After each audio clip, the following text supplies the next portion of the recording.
So my name is Dominique Seid, and I'm one of the senior teachers in Rigpa. And you might be wondering why we have invited so many of you here tonight, not only from the region, but from across the world, to join us for this public talk. And I think the answer to that question lies really in Samdong Rinpoche himself. We've had the great privilege to host him for the last week here. He's been giving a 6-day course on the essence of Buddhist philosophy to over 600 people here in the Shrine Room. And as I'm sure you will see for yourselves very soon, he is a quite exceptional and remarkable person.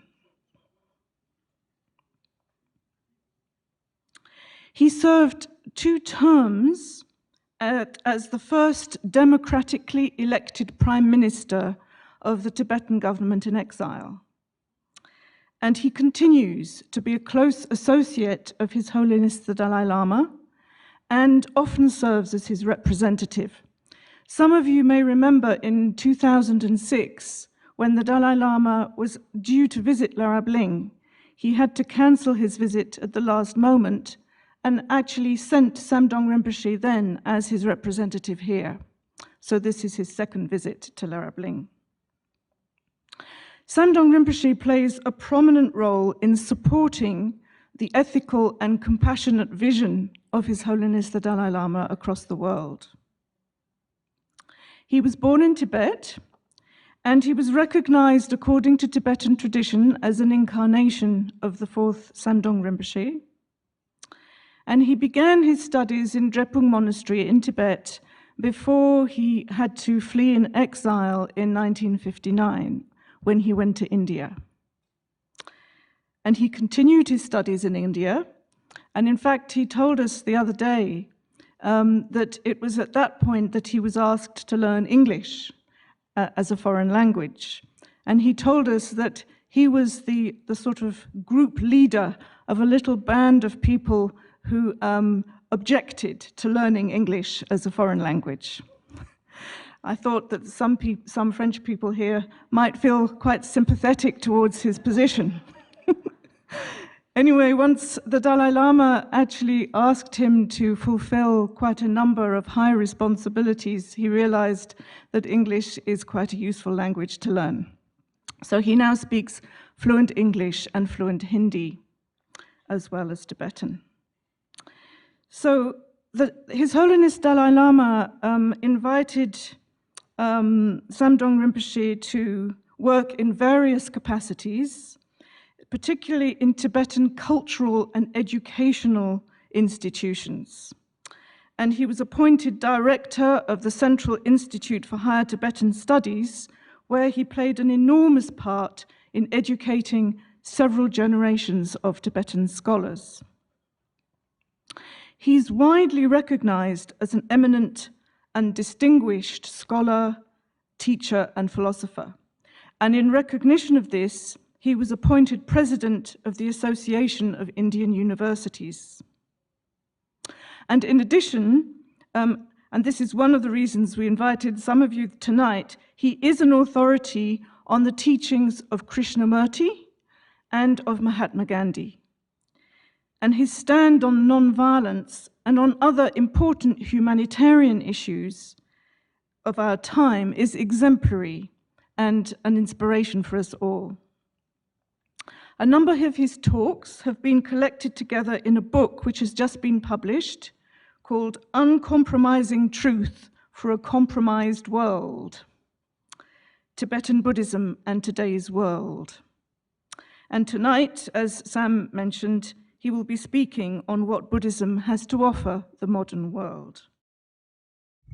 The venerable monks and nuns and respected sisters and brothers, my humble greetings and good evening to you all.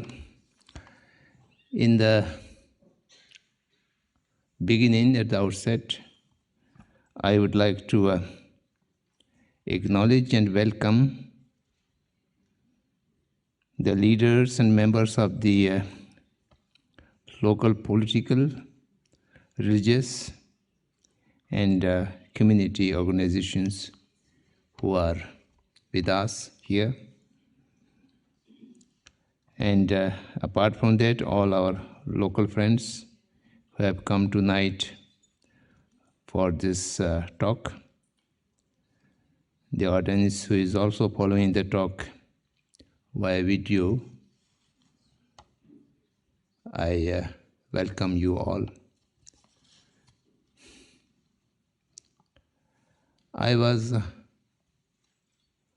asked to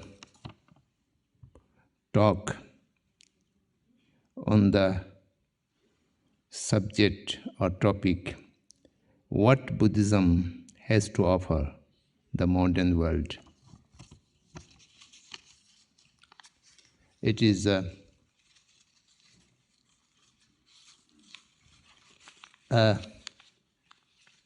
kind of unfamiliar topic for me.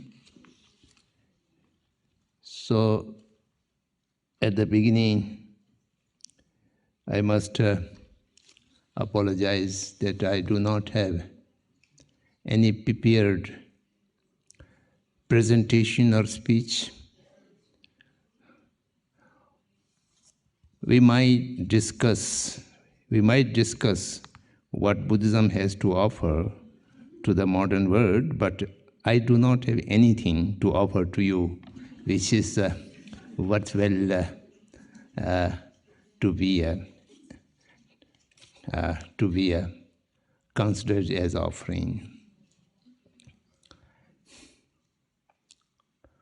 The Tibetan Buddhist monks are more habitual of accepting offerings and not offering to others.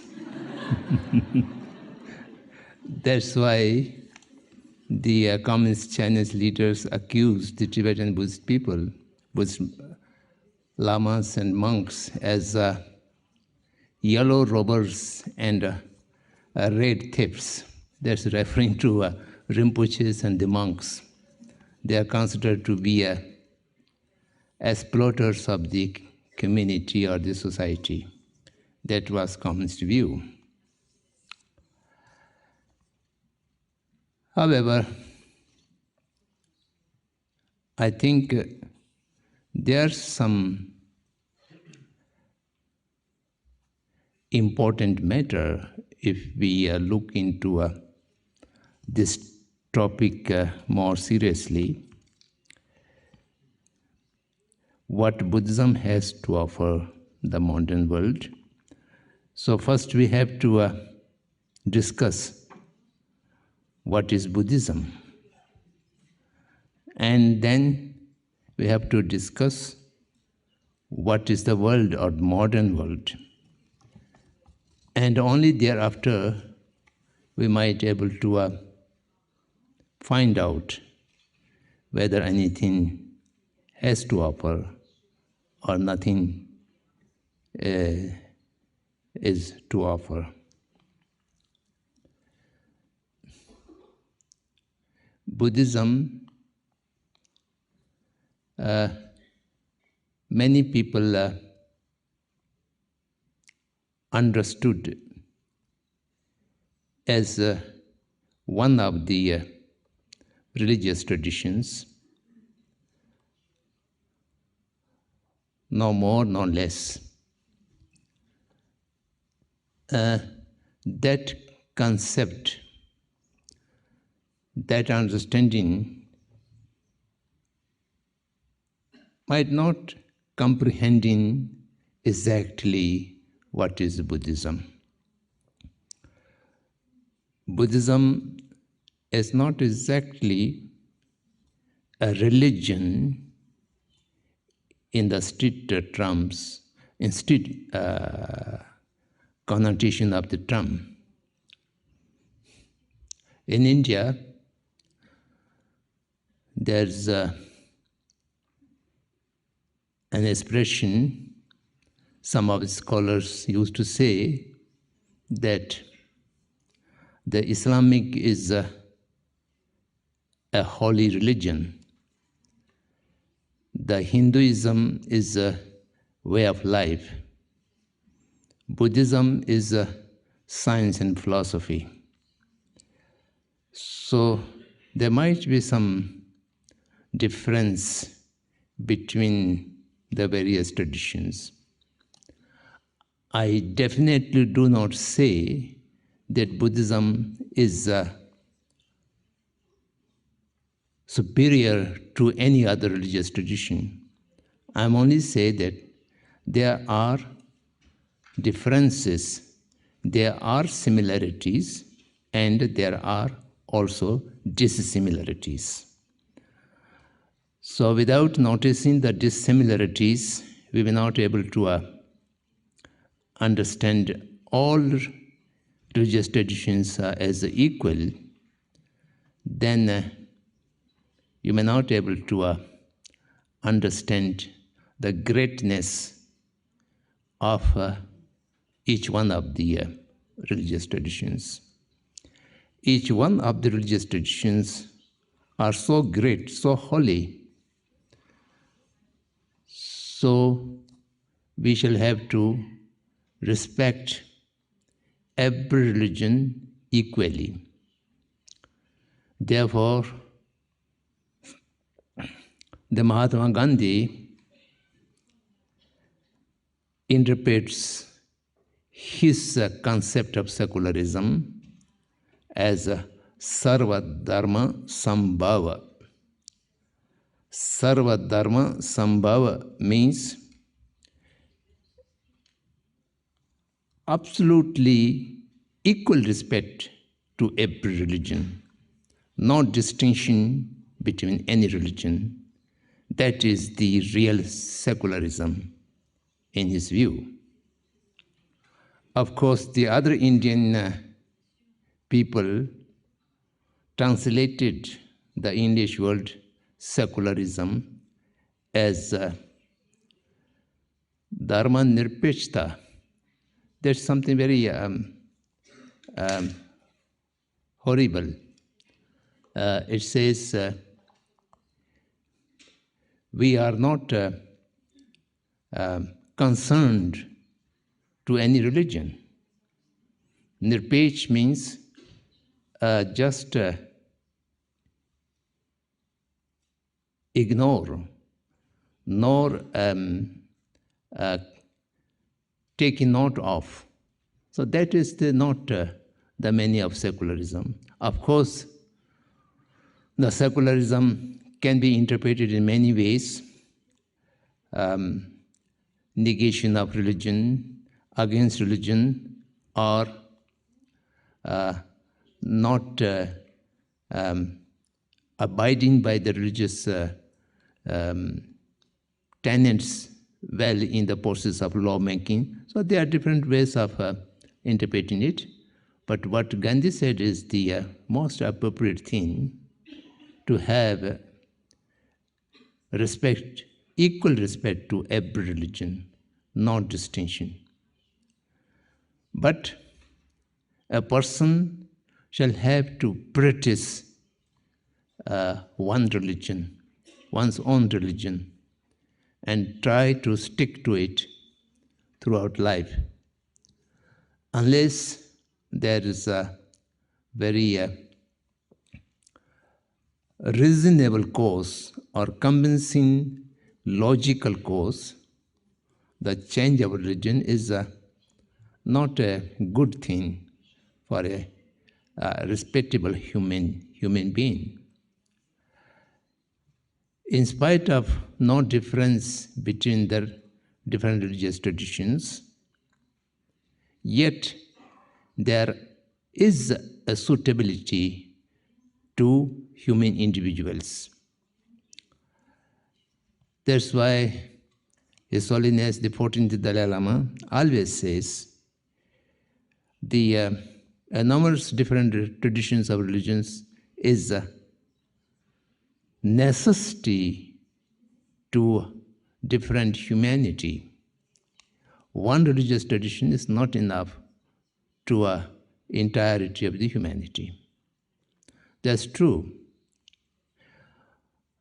For example, to sustain our physical body, we need food, drink, and cloth. But there cannot be one kind of food and one kind of drink and one kind of cloth if you make the entire 7 billion people asked to wear just one kind of cloth and just one kind of food. Absolutely impossible. It will not make the people happy. It will not make people comfortable. Each individual has a different kind of test. Not only test, suitability to his or her body, and therefore so many different kind of preparations and foods are necessary. But it does not mean certain group of food is more superior than the other food, or certain group of drink is more superior than the other drinks. All of them are good for those persons who are suiting to that. So similarly, religion, philosophy, and any kind of knowledge that is very much necessary for the diverse aptitude, diverse level of liking and disliking, and intelligence and capability of understanding. So there need to be so many different things. So in this context, Buddhism has so many dissimilarities with the other religious traditions. So those dissimilarities need to be recognized and find out whether these things are relevant or beneficial to present day's humanity, or for that matter, entire sentient being, including the earth, the environment, and everything. Buddhism deals with three things in the process of communicating the Dharma. First, it deals with the base. Second, it deals with the path. And third, it talks about the ultimate goal or the result. The path belongs to only Dharma. And dealing with the base, the ground, it is a searching of the nature of phenomenon and the nature of mind.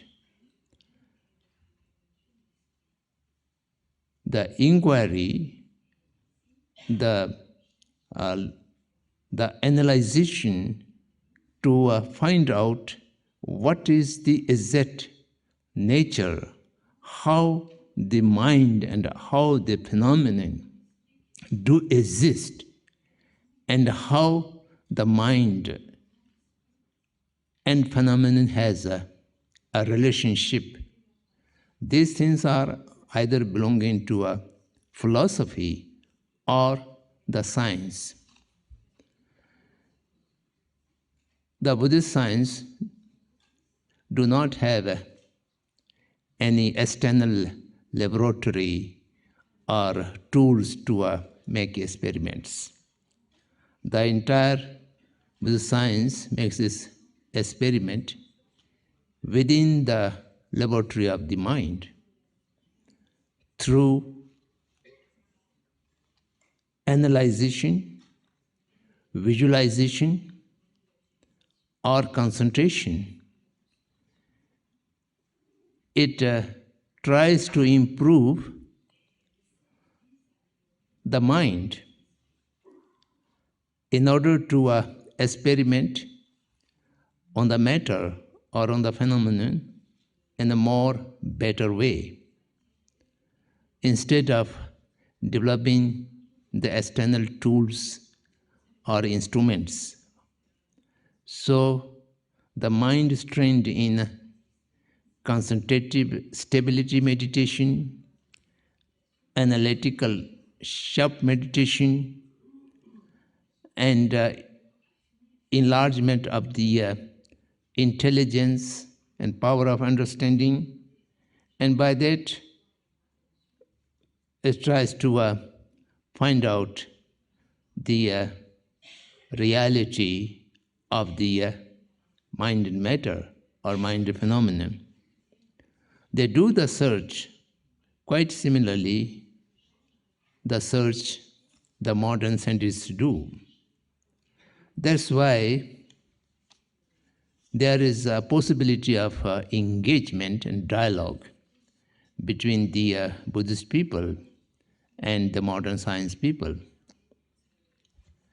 His Holiness the 14th Dalai Lama give a great importance to engagement between these two. Although I personally do not participate in this process, but I know the importance and the progress.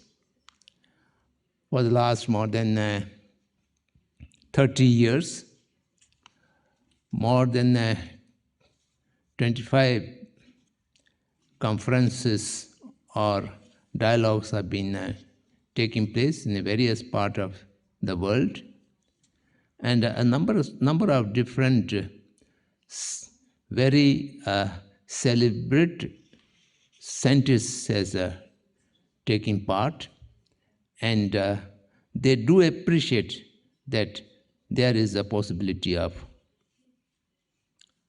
engagement, and through which more insights can be built up and beneficial to both, from Dharma to from Buddhist science to modern science, from modern science to Buddhist studies.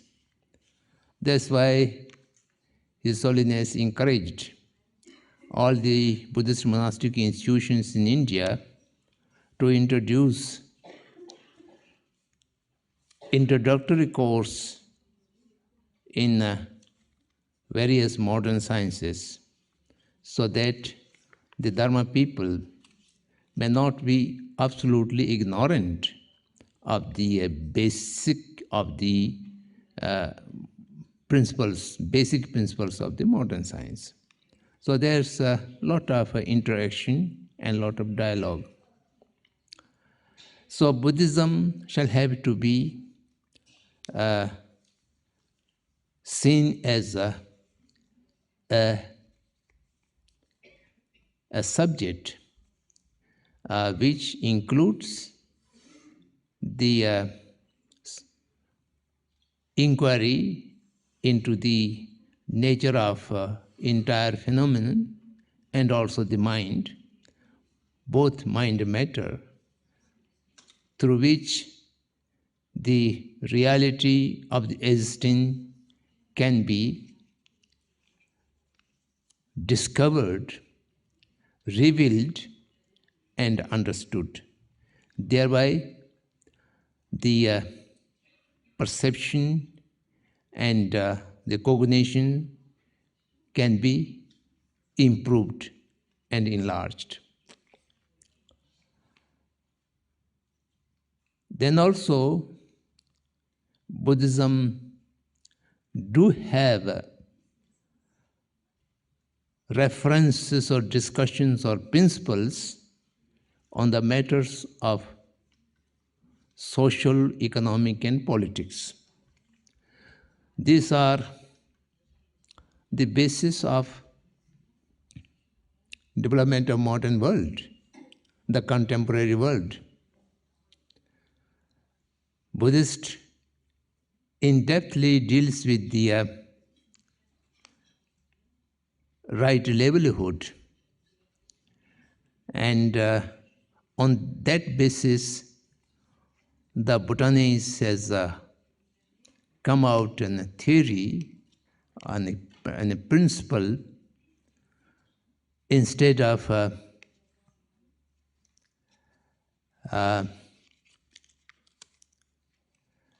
national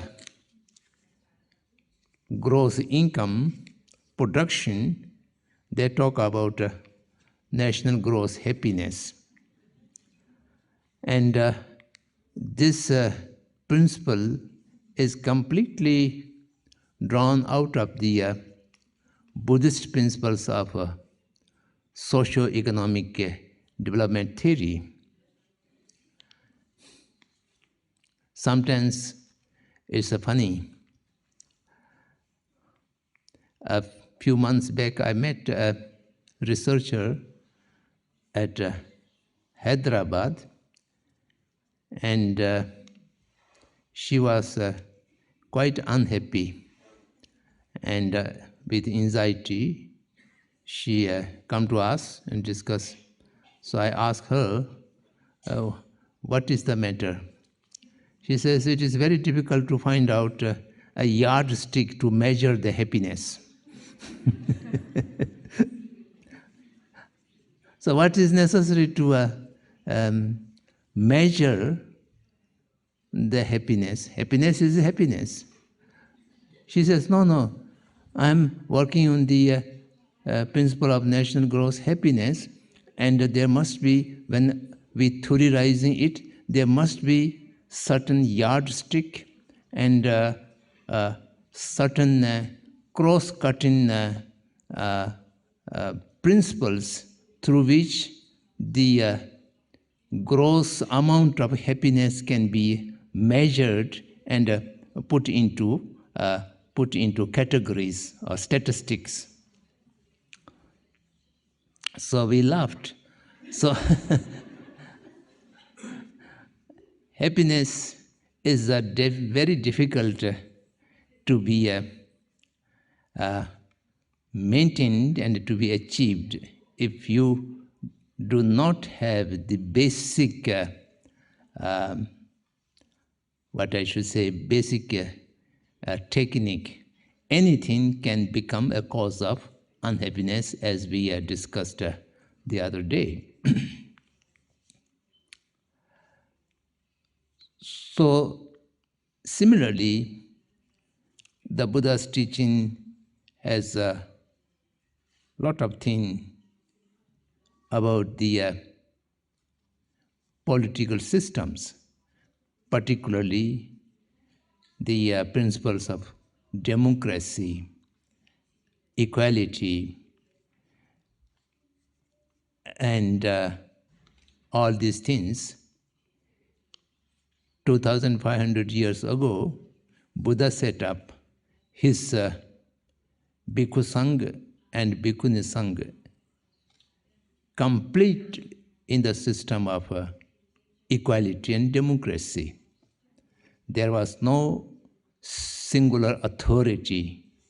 Each one of the member of Sangha is equal when something decision-making process or rule-making process is carried out as a Sangha karma. This Sangha system is one of the basic models for parliamentary system in India. Of course, India do have a parliamentary system and republics during the time of Buddha as well. The first principles of democracy was coming from India, and therefore, even the 2,500 years ago, there was a number of republics in India, particularly the Vaishali, that was the biggest republic. And Buddha have make all the Vinaya rules on the basis of democracy. So that's why there are a number of researches and books on the social philosophy of Buddhism or political philosophy of Buddhism on the basis of the Buddha's teachings.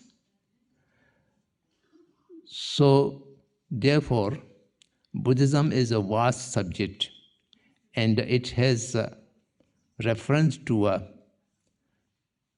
almost every aspect of human life, human individual life, as well as the concerns of the society. So we shall have to take Buddhism as a source of social science, a source of political system, and also a source of material science and philosophy. So if we look to entire these aspects, then we will be able to whether there something can be taken by the contemporary world from the Buddhism or there's nothing. So first, the necessity is to understand what is Buddhism. Then coming to the modern world, the first day when I was told your public talk is on the what Buddhism has to offer to the modern world, I asked the organizers, due to my ignorance, what is modern, what is modernity? Are we still in the modernity or post-modernity? Because there are so many different definitions and interpretations of modernity, and modernization. So they very kindly give me from the sources what is modern, but at this moment we are not going to discuss them. We shall take the modern world means world of today, the present contemporary world. The contemporary world need to look closely and what is the situation of the contemporary world. We always think that after modernization, the nations, they are emancipated, they are liberated, and they come to a very great time, and there is no problem. This is a general concept, or this should be general concept, otherwise why we talk about modernity. His Holiness tells us, once he was invited by the late Queen Mother in the UK. At that time she was around 100 years old, but she was very active and alert. And His Holiness asked her, you lived for a century, and can you tell me the old days during your young age was better, or the today, the world today is better? And she very enthusiastically tells His Holiness, oh, it is much better today. And when I was a child and I was a teenager, there was not much of equality between the gender differences, the male and female, and there's not much democracy, not talk about human rights, and lot of domination and injustice. Now we are in a period, democracy, human right, gender equality, and freedom of individual, all these are available. So the things are much better. So in a way, she's right, because these days we talk a great deal about this. We talk a great deal of equality, democracy, human rights, freedom, liberty, and so many things, very good words. But in reality, do we have all this?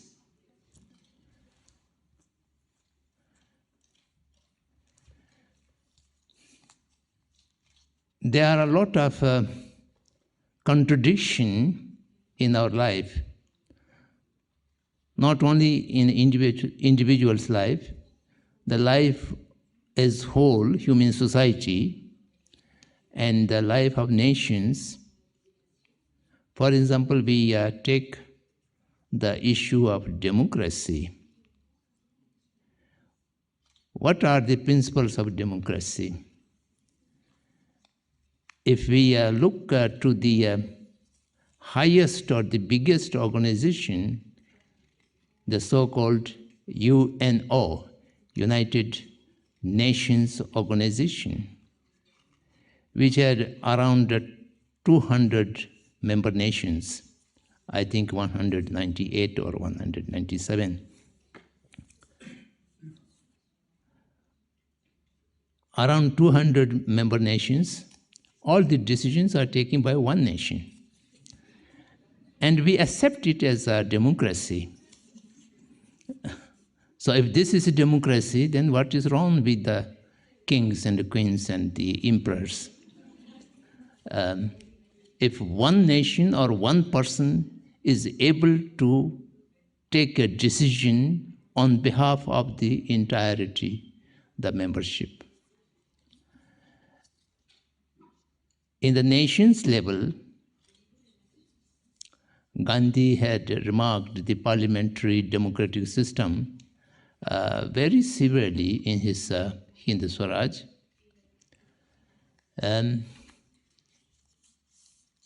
I met a political science professor from Taiwan, Formosa.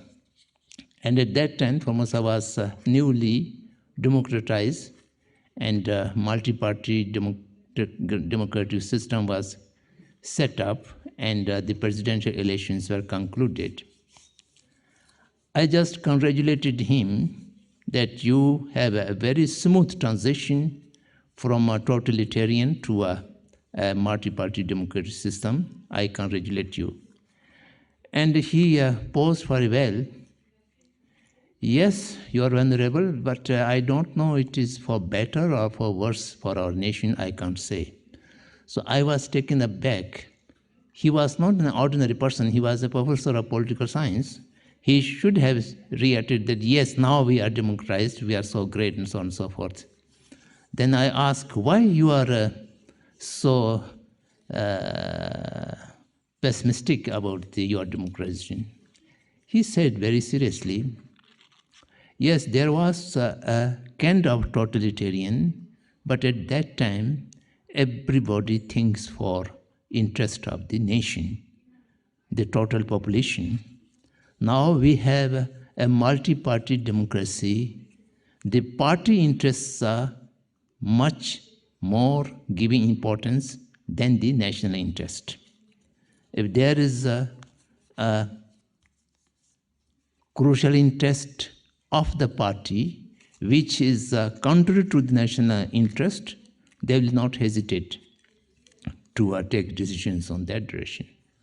So this gave me a new information, and then I looked to all the multi-party democratic systems, my host country, India, during the time of Indira Gandhi, during the time of emergency, then thereafter the time of Janata Party, and how the Janata Party was disintegrated, and then what other parties had come, and all the coalition governments and this and that. It was very much correct that parties' short-term interests are much more important than the country's interest in long run. So the so-called democratic system has numerous loopholes and which generates to corruption and misappropriation of finance, and so all these are due to importance of the political parties and so on and so forth. The human right, we have a universal human right declaration. When UN made this declaration, Gandhi remarked that this would not help anything to the humanity. And somebody asked why. This is a declaration of only rights. There's no mention of duty and responsibility. In the absence of duty and responsibility, how the rights can be protected? So Gandhi remarked as early as 1942. And now it is quite obvious, quite clear that declaration is not able to protect the human right. After that declaration, how many countries has a gross violation of human right is very clear. One Indian researcher have done a research work on the proceedings of the Human Rights Commission from right its inception to 1996, and thereafter I don't know. And after that, she recorded all the proceedings, and more than 400 or 500 resolutions were passed, and not a single resolution was based on ground reality or merits. The entire resolutions have been passed on the basis of the block, which block and the other block and this block. So in reality, wherever the human rights have been violated, they are not been able to condemn or redress. All the resolutions either put for the postponement or not able to pass due to the partisan among the nations. My late friend Jiddu Krishnamurti was invited to give a talk in one of the UN's offices, culture offices in New York. And he started his talk, it was very interesting. He says, nations can never be united. If you have to unity, you have to give up the sense of nationhood, nationalism. So it seems to be a very correct one. These are the external things. The real problem of today is the increase of violence to sentient beings and to nature, and thereby the degradation of environment that threatens to not only the living creatures, but even the plants, trees, animals, water, glaciers, and everything's been greatly disturbed.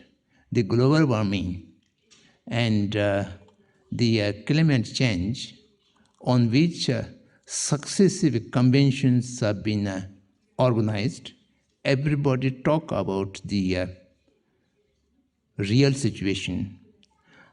I very clearly remember around 20 years before or 30 years before, when we raised the question of environment degradation, many scientists would say, yes, there's some damage, but we will find some remedy.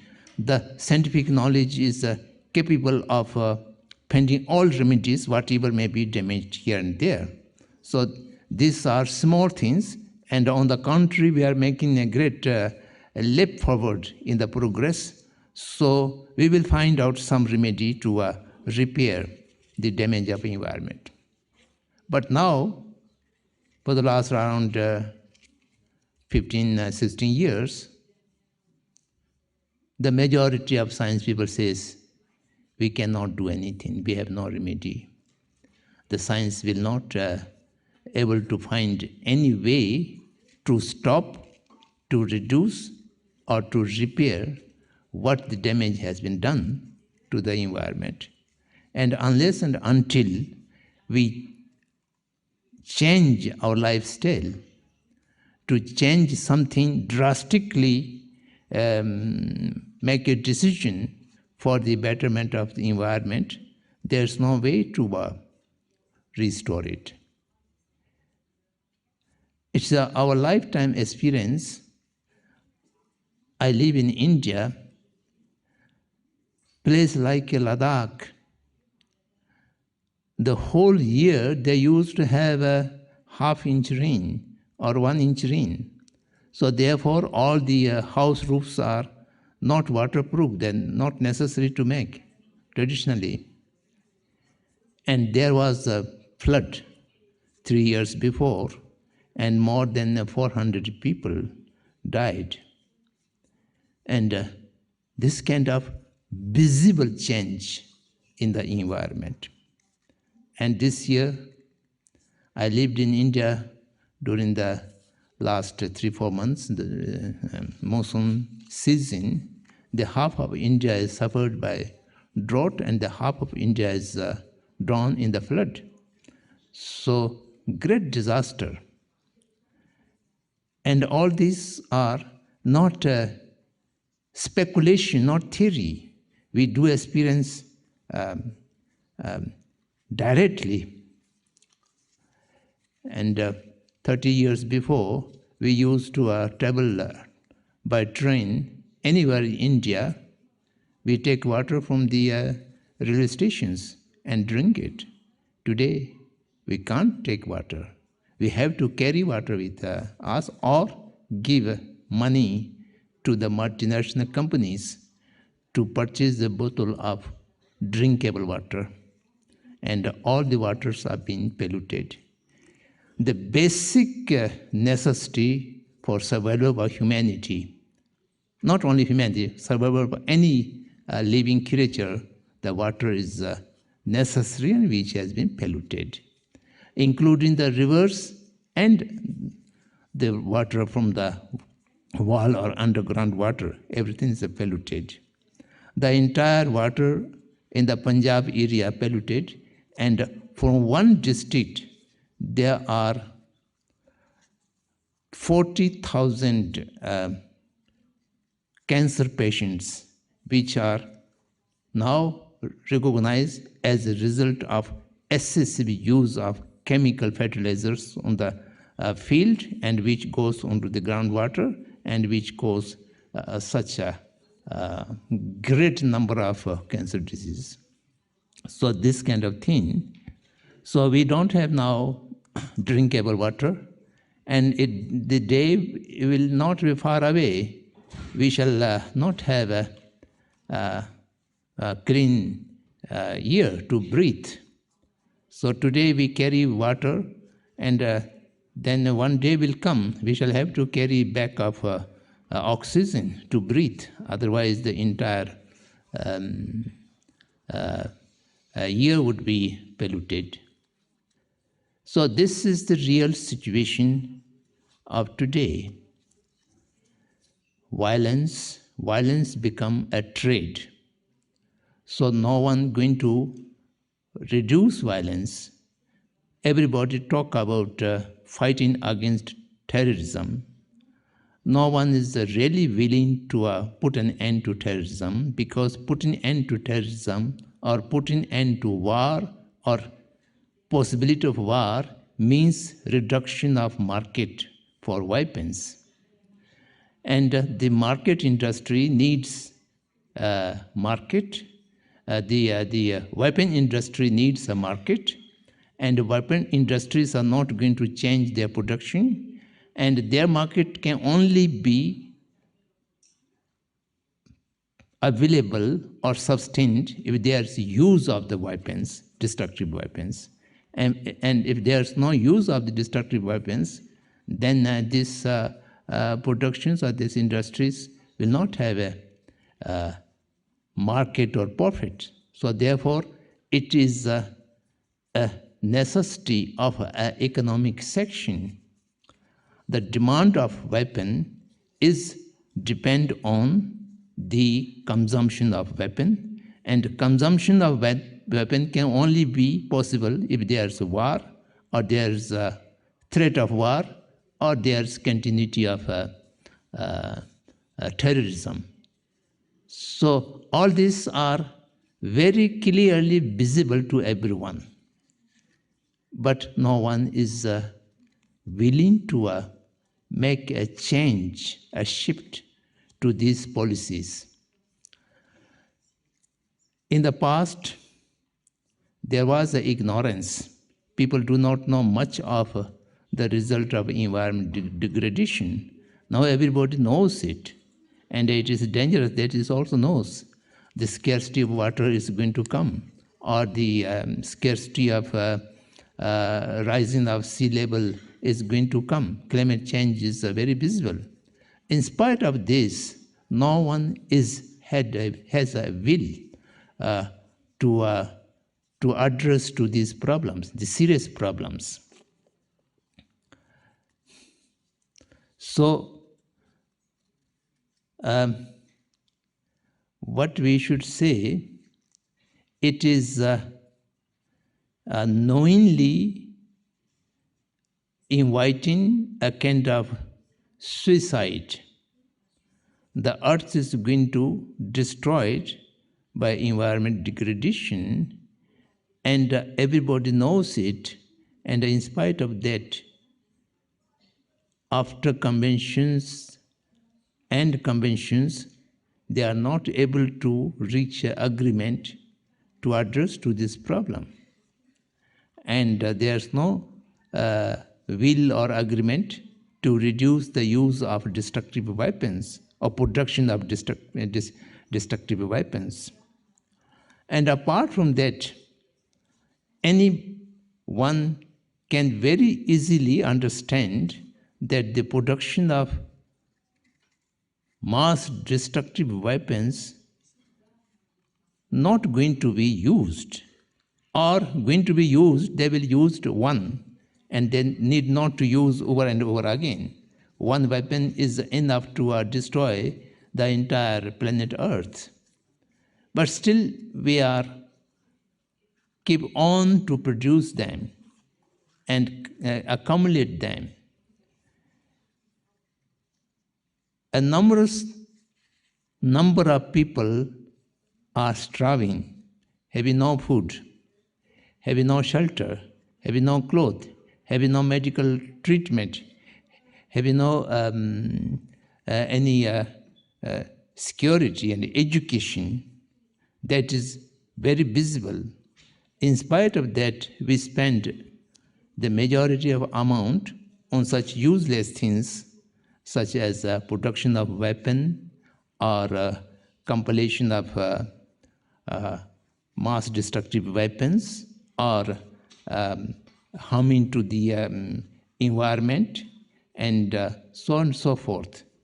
So therefore, this concept of modernity and modern culture need to re-examine, relook, and everybody must have a certain degree of common sense.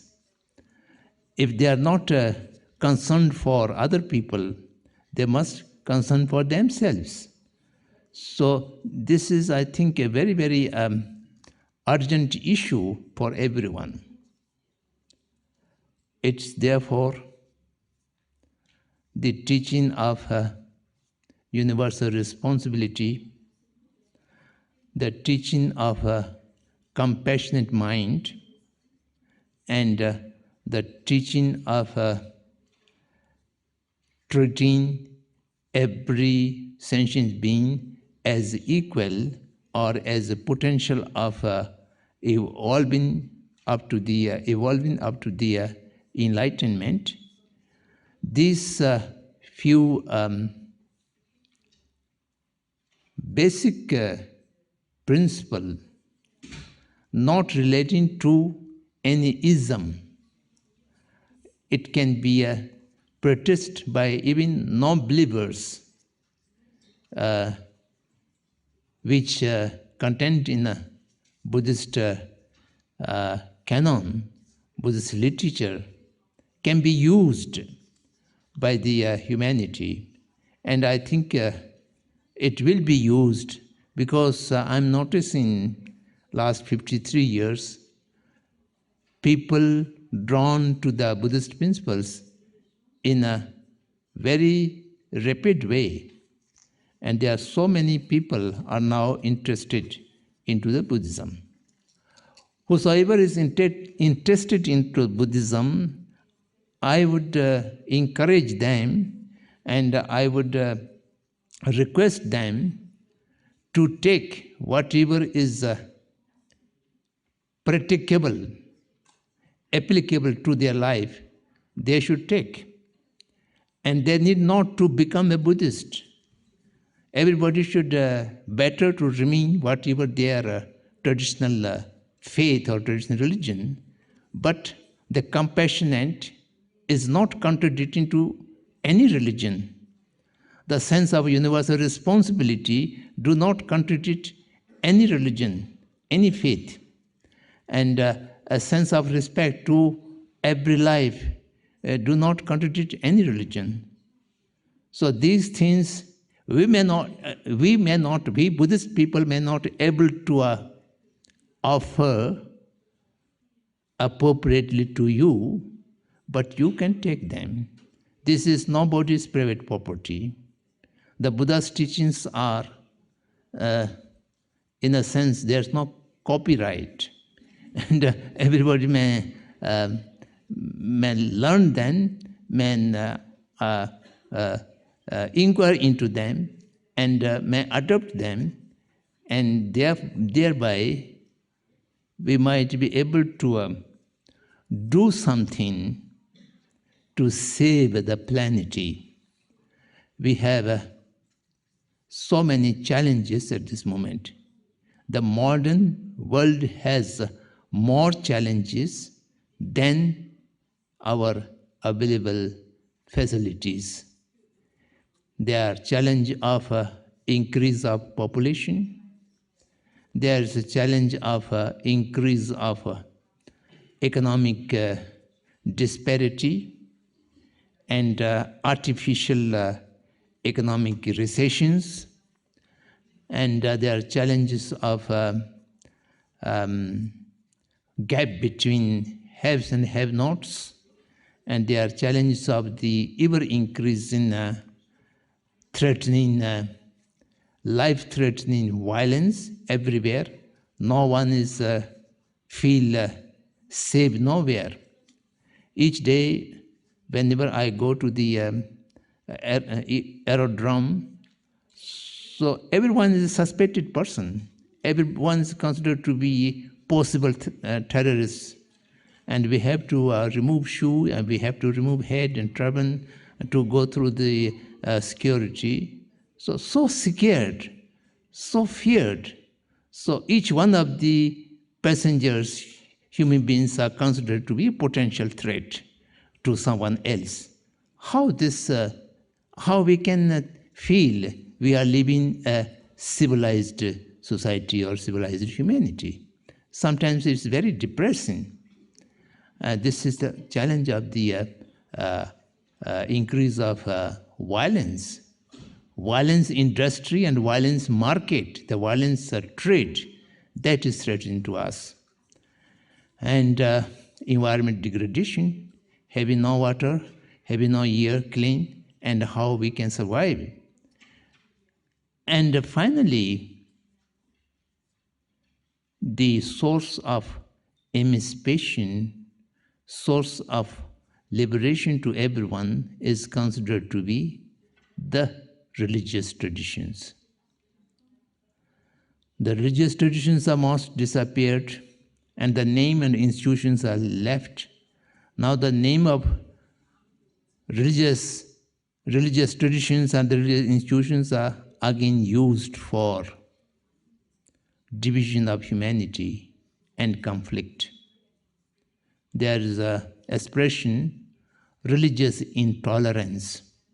This is very funny impression, very funny language. If someone is religious-minded, he or she can never be intolerant. If someone is intolerant, the person can never be a religious person. But we coined an expression, religious intolerance, religious disharmony.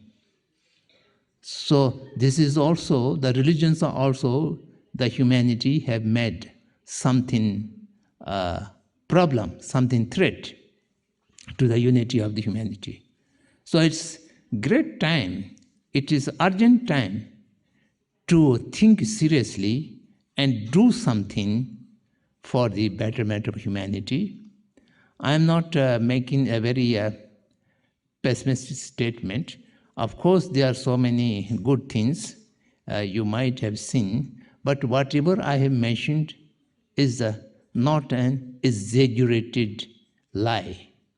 It is a ground reality which we are experiencing day in and day out.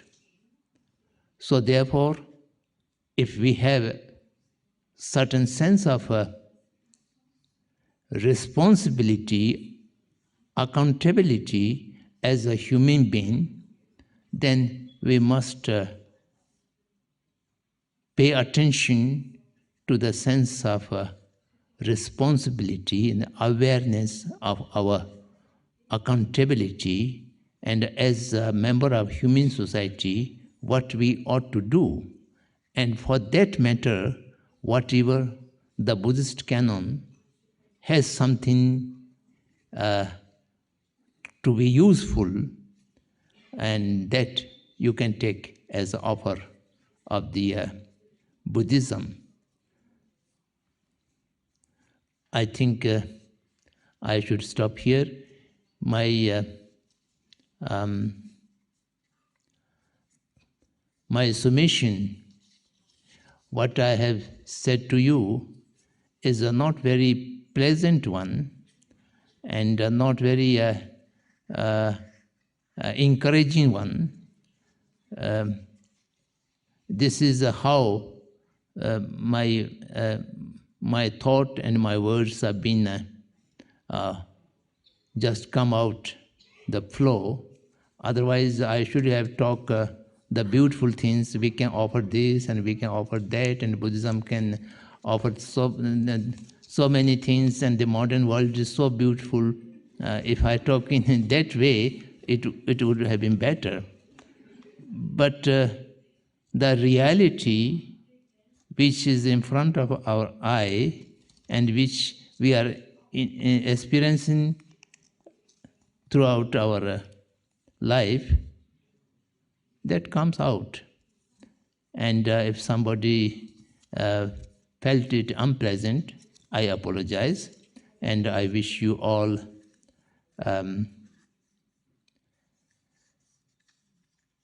happy and meaningful life. I used to say to my friends, if you wish to have a happy life, you need 3 things: a good health, a sound mind, and non-violent livelihood. If you wish to have a meaningful life, then you need 4 things. These 3: good health, sound mind, and right livelihood, and then a spiritual learning, a spiritual practice. Then you will have a meaningful life. Just happy life, the 3 is enough. And to make your life meaningful, then you need input of spirituality. Whatever religion you may belong to, or even you may not belong into any religion, you are a non-believer, still you have a inner sight, and you must have a source of spirit. So spirituality not necessarily belonging to any religious sect. So therefore, spirituality means a treatment to your mind, not only treatment to your body, a